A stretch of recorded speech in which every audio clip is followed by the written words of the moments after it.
Welcome to Let's Structure That. I'm Jill, and today we're going to talk about making one of these camera dollies. So let's check it out.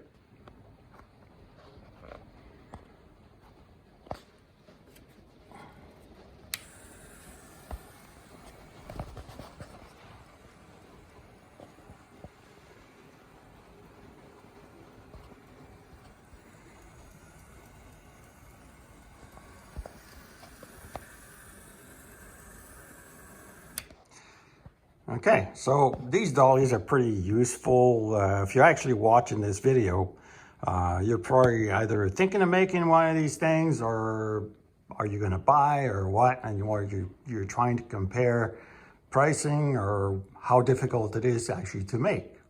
So let's see what components are required to make this work. Okay, one of the things that's important about these sliders, dollies, whatever, is that it has to be very sturdy in order not to create shake as your camera travels back and forth on the rail. There's all kinds of ways of doing it, but having a really sturdy piece of steel is a good way to start.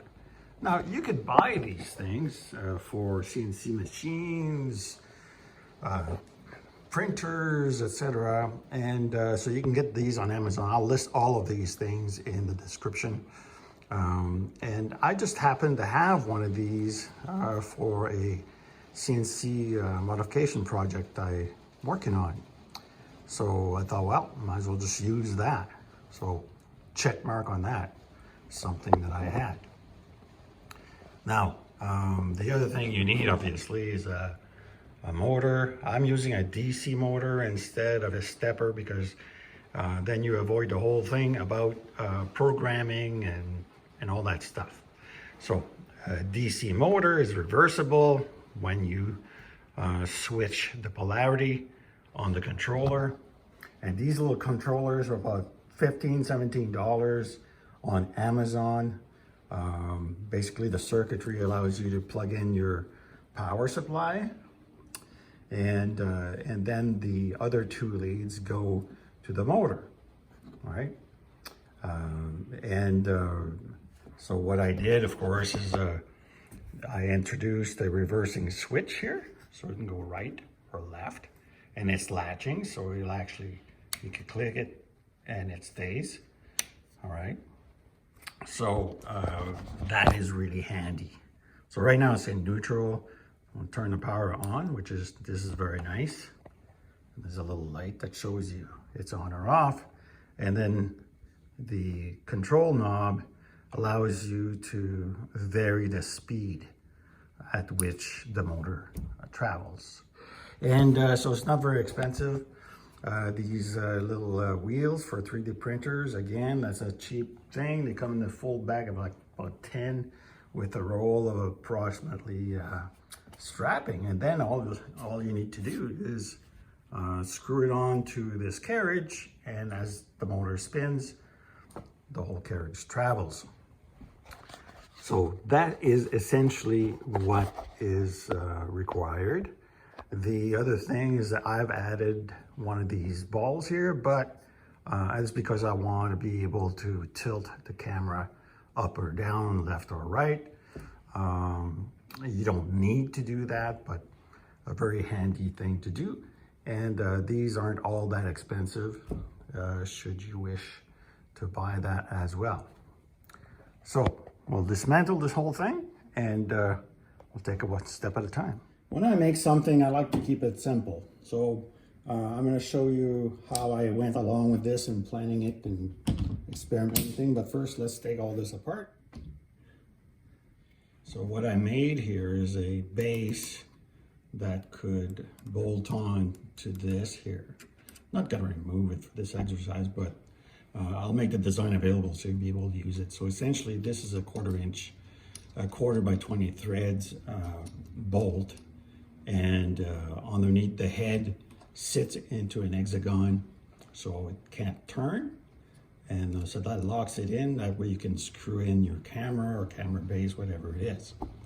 These are already threaded. They're 8mm bolts, so you just take whatever 8mm bolts you have and put them in, and this thing holds really nice. This here, okay, so let's just, for the sake of it, take this off. All right, it's not hard. So this, as you'll see here, is simply a receptacle. So the base of the motor, of course, it's round with two flat sides. So if you make a rectangle, it'll sit there and it won't move side to side. So that holds it in place. The base here is made into this leg as well with a 3D printer. And I screwed the little circuit board into this little base. Now for this here, let me turn this around, take this little connector off. Okay, so off it goes.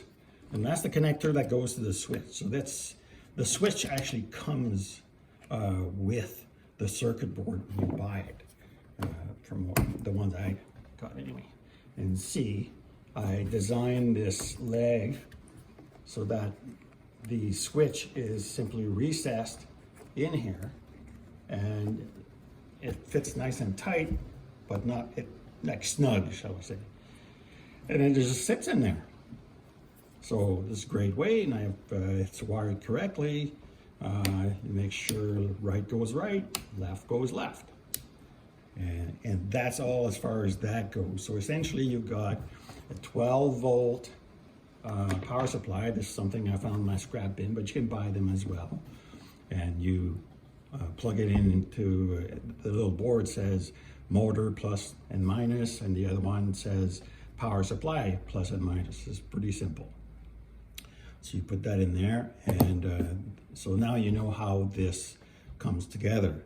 Now, as far as how does the leg actually secure onto this shaft, this is a 1/4-inch bolt, and if you had an 8mm it'd be better, because I had to drill to make it the hole slightly bigger at the bottom.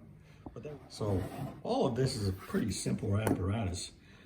So you 3D print this. If you have a 3D printer, Bob's your uncle, and you're done. Now the other side looks slightly different. Let me just get set up and I'll show you. Now on the left side, I made a little cap, and again, this is a file I will make available to you.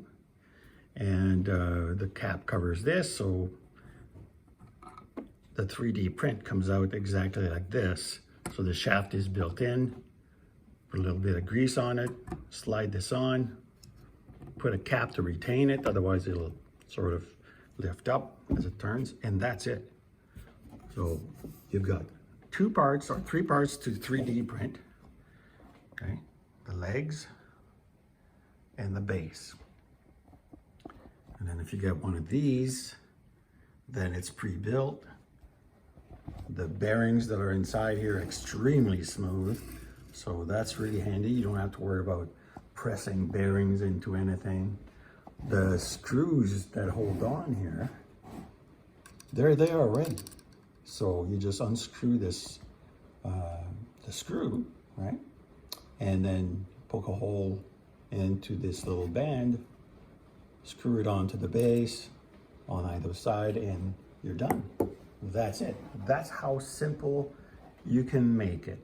So then you can make shots with your camera coming into something, or going away from it, or going at an angle, or even up and down. Like, it's pretty simple to do at home, and that's how I did mine. So hope this was helpful to you. Please like and subscribe. Always enjoy viewing your comments and suggestions. So don't be afraid to do that. So thanks again. Take care. Bye-bye.